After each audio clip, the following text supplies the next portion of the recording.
Então, continuando aqui, pessoal, eu sempre gosto de indicar uma literatura, né? Afinal de contas, vocês não podem acreditar só no que o Lucas está aqui falando para vocês. Mas o nosso livro base é, mais uma vez, o livro do Ockerson, né? Tratamento das desordens temporomandibulares e oclusão. Essa matéria de musculatura, especificamente, ela está no capítulo 1, que é um capítulo extenso, mas que aborda vários pontos. Então, músculos é basicamente uma parte desse capítulo, que é bem tranquilo de ler, bem fácil de entender. Mas fiquem à vontade para entender ou para estudarem outras literaturas. O Ockerson todos nós temos acesso aí na faculdade, é um livro bastante acessível e bastante famoso, então por isso normalmente eu indico ele como nossa bibliografia básica, perfeito? Então vamos falar de músculo. Quando eu falo de músculo, eu entendo que o músculo ele é o principal fator que vai influenciar nas ações do meu corpo. Então quando eu faço qualquer tipo de atividade física, eu nado, eu pedalo, eu corro, faço musculação, vou para o crossfit, luto. Eu estou exercendo uma atividade muscular que vai fazer com que o meu corpo execute um movimento ou eu tenha equilíbrio corporal. Quando a gente pensa, então, nos músculos de uma forma geral, a gente tem que entender que ele tem essas duas funções básicas. Produção dos movimentos corporais e estabilização das posições corporais. Perfeito. Mas vamos para o nosso sistema estomatognático. No nosso sistema estomatognático, nós temos uma grande dificuldade, às vezes, de entender isso. Eu vou dar um exemplo de pacientes que chegam no nosso consultório.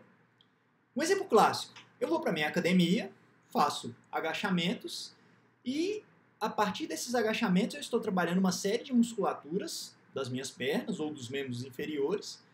Eu aumento a minha carga, eu faço mais repetições e aí, no outro dia, como consequência disso, eu sinto esses músculos doloridos.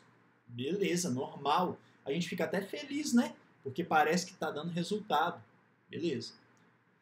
Aí a gente vai para o outro lado. Músculos da face, sistema estomatognático. Um dia aleatório, fui deitar, dormi em torno de 8 horas. Vamos dar um exemplo. E aí dentro dessas 8 horas, eu apertei muito os meus dentes. Eu executei qualquer tipo de parafunção, de uma forma geral. Ou seja, eu saí da zona onde é considerado funcional. Eu atingi a parafunção, que é o meu músculo executando uma função para além daquela que ele está preparado. E aí no outro dia eu acordei com a face dolorida. Não que seja normal, mas às vezes a gente tem uma dificuldade de entender que os músculos do sistema estomatognático, eles funcionam muito próximo aos músculos do resto do meu corpo humano. Beleza? Então, continuando, os músculos da mastigação eles têm as funções de produção dos movimentos mandibulares e estabilizar as posições mandibulares. E aí é por isso que eu não gosto de músculos da mastigação como termo. Músculo da mastigação dá a impressão de que eu uso esses músculos só para mastigar, mas não. Eu uso para mastigar, para falar, para namorar, para deglutir, para tomar um café, para apertar os meus dentes, ou seja, é uma forma bem geral de entender. Eu vou deixar músculo da mastigação só para ficar fácil, mas entendam que é qualquer função mandibular que eu tendo a executar. Beleza, já entendi a função dos músculos. Eu consigo, então, dividir o meu sistema muscular segundo algumas classificações. Uma dessas classificações é em relação ao tipo de músculo que eu tenho, onde ele pode ser um músculo estriado esquelético ou ele pode ser um músculo estriado liso. Os músculos esqueléticos e estriados, eles vão atuar normalmente sob um controle voluntário. E então eu consigo perceber, eu consigo executar aquele movimento do ponto de vista voluntário, eu consigo perceber o que eu estou fazendo. Já os músculos lisos, ele tem um controle involuntário. Normalmente eles estão presentes em vasos sanguíneos, intestino, estômago e por aí vai. A gente também tem um músculo liso, que é um músculo específico para o coração, um músculo estriado cardíaco. Mas não vamos entrar nesse ponto, tá bom? Vamos falar do sistema muscular direcionado para os músculos da mastigação para o sistema estomatognático, só para a gente classificar os nossos músculos envolvidos na função mandibular. Então a gente já entendeu. A gente também consegue classificar as fibras musculares. E a gente consegue classificá-las de acordo com a quantidade de mioglobina. Mioglobina é uma proteína presente nos músculos que tem função semelhante à hemoglobina, mas ela tem uma estrutura um pouquinho diferente. A mioglobina, ela também é responsável por carregar oxigênio na musculatura. Beleza. Quando a gente classifica as nossas fibras musculares de acordo com a quantidade de mioglobina, a gente tem dois tipos de fibras. Fibras de alta concentração de mioglobina e baixa concentração de mioglobina.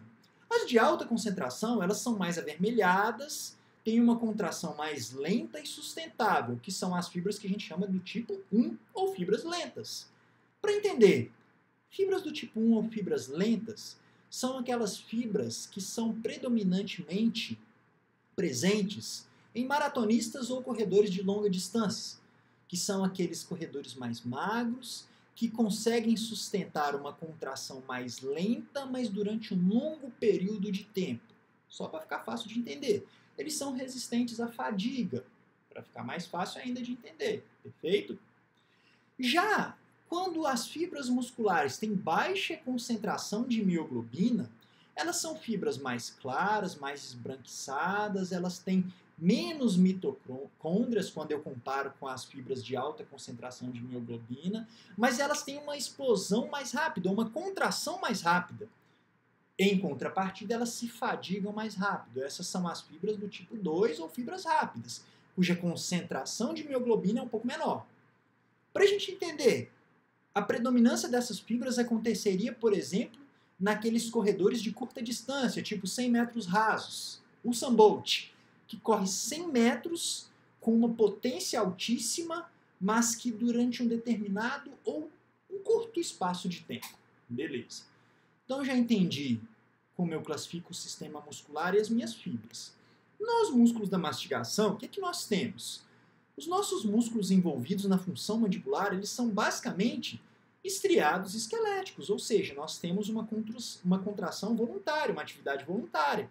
Falar, deglutir, respirar, namorar, comer e por aí vai. E eles apresentam uma mistura de fibras de contração lenta e fibras de contração rápida. Fibras do tipo 1, fibras do tipo 2. Há uma mistura nesses músculos, então já sei do que é composto, do que são compostos os meus músculos da mastigação. Perfeito. Mastigação entre parênteses, por aquilo que a gente já falou. Então, funções gerais dos músculos da mastigação seriam coordenar a minha função mandibular, estabilizar o meu crânio e dar o equilíbrio dinâmico fino de todo o meu sistema estomatognático. Perfeito. Passando para frente, a gente então tem grupos de músculos que vão atuar especificamente diretamente na função mandibular. São basicamente 5 músculos: temporal, músculo masseter, músculo pterigóide medial e pterigóide lateral. Eu fiquei em cima do lateral, mas são basicamente esses 4 mais o músculo digástrico, que na literatura muitas vezes ele não é considerado um músculo da mastigação, mas ele tem uma função importantíssima na dinâmica do movimento mandibular. Então, beleza. 5 grupos de músculos que são os principais: temporal, masseter, pterigóide medial e pterigóide lateral e o masseter, que é o 5º deles. Perfeito? Temos outros músculos que nós vamos falar de forma mais rápida, como os músculos supra, infraioides, músculo miloioide e o músculo posterior do pescoço, ou os músculos posteriores do pescoço. Tá bom? No próximo vídeo a gente vai entrar em cada um desses músculos para falar algumas características inerentes a cada um deles. Um minutinho, próximo vídeo.